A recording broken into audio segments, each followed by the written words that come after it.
All right, all praise, glory, and honor is most certainly due to the Most High Elohim of the patriarchs, Abraham, Master Jacob. And I want to say peace to each and every one of you in the name of his son, Yehoshua HaMashiach, who we know as Jesus the Christ. It's always a blessing each and every single time that I can come before you to bring a message contained in this word, and never do I count it as a light thing to do so. In today's message, I want to deal with a question. Well, not even, it was a comment. And this is very common, quite frankly, amongst many Israelites. It is the notion that America is Babylon.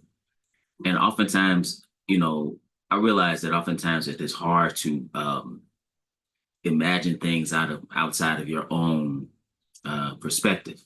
But when you actually examine the prophecies concerning Babylon, or Mystery Babylon even, we understand that Babylon is obviously present-day Iraq, but there's a meaning here when we see Babylon being referred to in the book of Revelation that John writes. And so John writes concerning Babylon. He wrote concerning Babylon, but it wasn't America that he was talking about. And we're going to look at what it is, what place he's referring to. And as a matter of fact, there are clues in the chapter that tell you where the place is, and it certainly is not America. Just because a country is powerful, even the most powerful at a particular time, does not mean that that's Babylon. Just because many the diaspora are located in what we call the United States of America, does not mean that it is Babylon. There is no direct, specific reference to America per se in the Bible at all. That should let you know where America is headed. If you want to talk about America in prophecy, it is not a coincidence that America is on the decline, and powers in the East and powers in the West are on the ascension. But let's start in Revelation. In Revelation, the 17th chapter, and we'll pick it up at verse 1. It says, "And there came one of the seven angels which had the seven vials, and talked with me, saying unto me, Come hither, I will show unto thee the judgment of the great whore that sitteth upon many waters." Okay, so now when he says great whore, spiritually, he's talking about a what we would call a church or religious organization. Okay, and when he says the waters, now we should also understand that the waters are people. So let's pick that up in verse 15. It says, "And he saith unto me, The waters which thou sawest where the whore sitteth are peoples and multitudes and nations and tongues." So out of humanity arises this, again, institution. This is spiritually speaking, similarly to how Israel is referred to as a bride. But we know that Israel, spiritually speaking, played the whore. Okay, so this is not a physical fornication. It is a spiritual whoredom. Okay, and so he says in verse 2, "With whom the kings of the earth have committed fornication, and the inhabitants of the earth have been made drunk with the wine of her fornication." What is this talking about? How are they drunk? They are drunk spiritually speaking. So what place has brought spiritual drunkenness to the world? It is not the United States. It is simply not the United States. It says, we understand that the United States has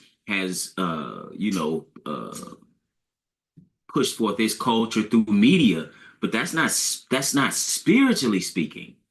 See, America is one of the ones that has been made drunk, just like everybody else. So it says, again, "With whom the kings of the earth have been committed fornication, and the inhabitants of the earth have been made drunk with the wine of her fornication." We're talking about false doctrine.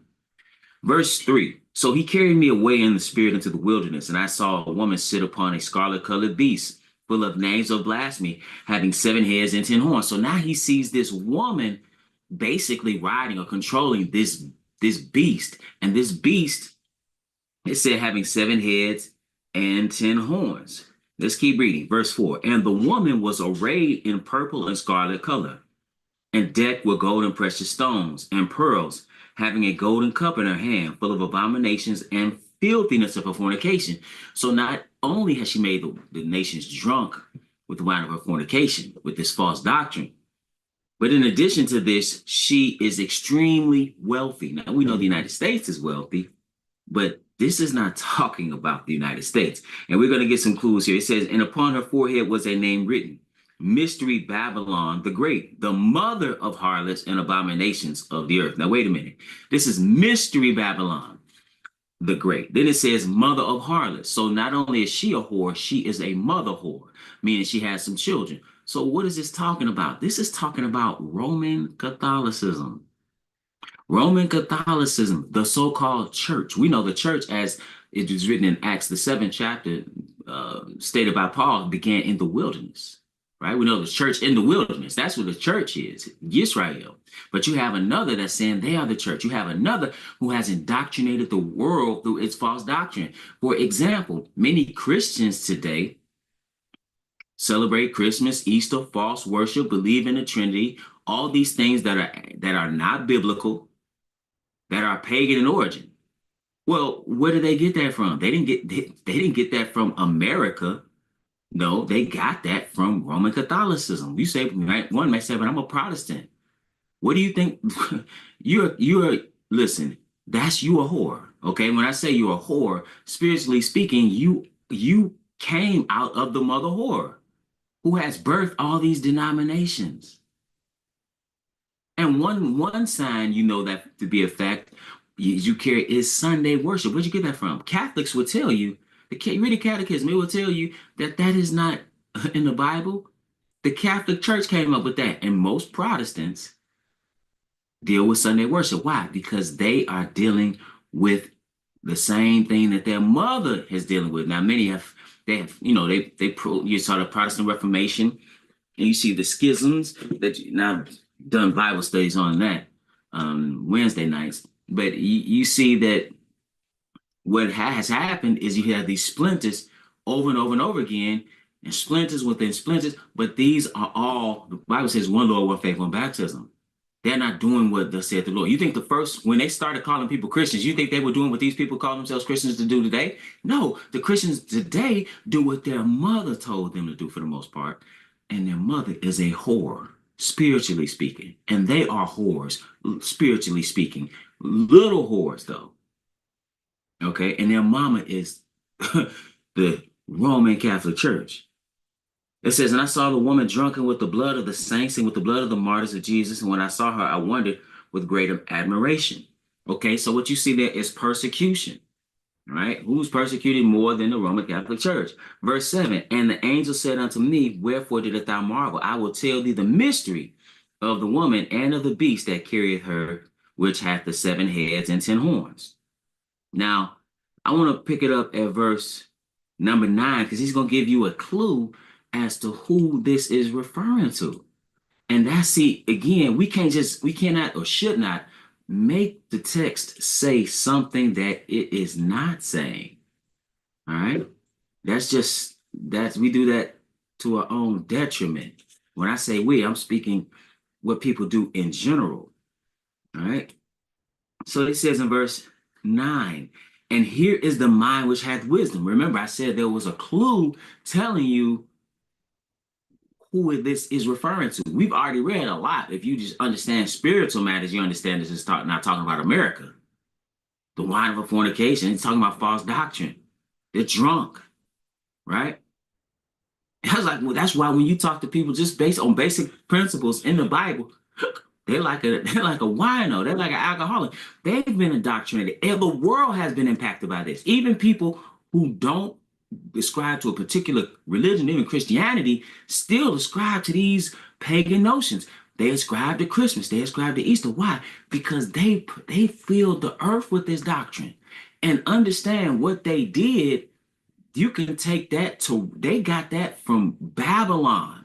See, they perpetuate the mystery system, the spiritual mystery system of Babylon under the guise of what they call Christianity. That's why when you wipe off the veneer, you see mother-son worship. That's why when you wipe away the veneer, you see the Queen of Heaven. You can go back and see the same spiritual principles from Babylon, which is where you find the origination or the origin of false worship. It's the same principles in Catholicism. Sun worship, all these things. Baal, all these things. But let's read verse 9. It says, and here's the mind which hath wisdom. Now pay attention. Okay, if you're thinking America is Babylon, it's not.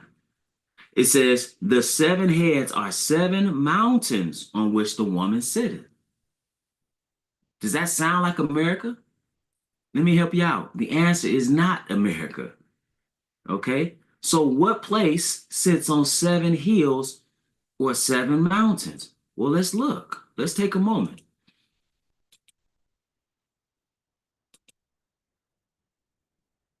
The place that sits on seven hills or seven mountains is Rome. And what is inside Rome? The Vatican. That's why he get here is that's why I say it's a clue. Here is the mind which hath wisdom. The seven heads are seven mountains on which the woman sitteth. Now, I want to take you to a very important work in Catholicism, and it is Faith of Our Fathers by Cardinal James Gibbons. He said in the 1917 edition on page 106, quote, the penetration of the religion of Babylon became so general and well known that Rome was called the New Babylon, unquote. See, this is not we this is not talking John the Revelator is not talking about America when he says mystery Babylon the Great. America is not Babylon. So that's just now this should show you an example of this. So when you look at an obelisk, right, it means Baal's shaft or private member. It is showing you the principle of regeneration, okay, or production or even power. That's why you see it in Washington, D.C., because it is a symbol. You see it in Egypt, but you see it. You know where else you see? Now this is what it means. That's from Masonic and occult symbols. You see it in St. Peter's Basilica. And so this is Baal Shaft, and this is actually the sex act. Okay, this actual whole thing, you see how the shadows cast off the obelisk at different times of the year. And going back, I'll go back a little bit. If you actually venture out, and the whole thing looks like the male member. Actually, I'm not talking about just right here. I'm talking about the entirety of it. I've shown it in other lessons, but I want to read this. I'll read this to you. This is an essay on the development of Christian doctrine, John Henry Cardinal Newman. So what is the what is the wine? Again, it's doctrine. I'm gonna read this from page 359 of this, an essay on the development of the Christian doctrine. Quote, the use of temples and these dedicated to particular saints. You read that, you read about saints, all these days and so forth dedicated to these particular saints out of Catholicism, and ornamented on occasions with the branches of trees, incense, lamps, and candles, votive offerings on recovery from illness, holy water, asylums, holidays or holy days, right? And seasons, use of calendars, processions, blessings on the field, sacerdotal vestments, the tonsure, those are the circles, right? She's finding them sometimes on the top of the head. If you go look back at some of those monks of old, they still do it today. Some places, the tonsure, the ring in marriage, turning to the east, images at a later date, the ecclesiastical chant, Kyrie Eleison, are all of pagan origin. And notice what it says, and sanctified by their adoption into the church. What church? The Roman Catholic Church, brothers and sisters. That's the wine that everybody's drank. And so you're thinking something or treating something that is pagan as if it is righteous, and it is not. And I just want to read this one other thing to you. Give me 1 second here. And this is something we need to understand, because if you think in America is Babylon, you're mistaken.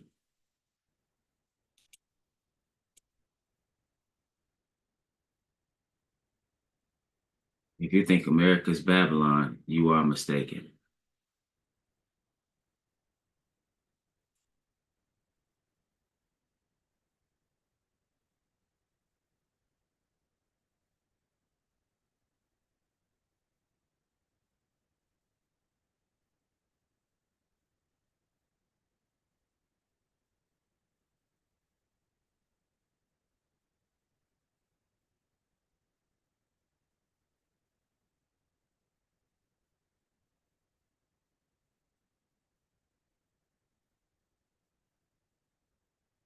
America is not Babylon. Into the church.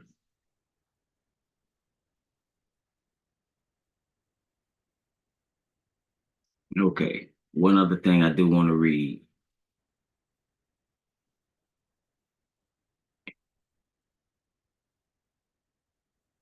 Give me a moment, please. I think my feed went out.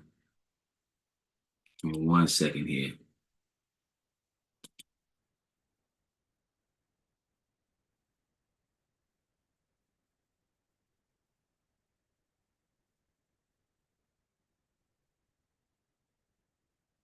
I want to read this here.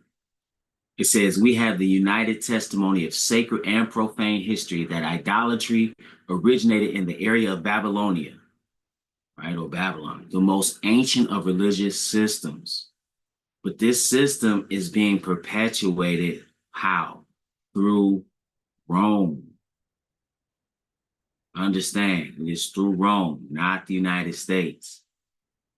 That's why when you look at when the Pope died, John Paul II, he died, everybody from all nations, including the presidents here, they had to go and show homage. When they meet the Pope, they kiss the ring. Why? Because he has sway over so many multitudes and has so much power. And all this false doctrine that we have in so-called Christendom is coming or has it is the same types of worship is coming through Rome. And that's Babylon.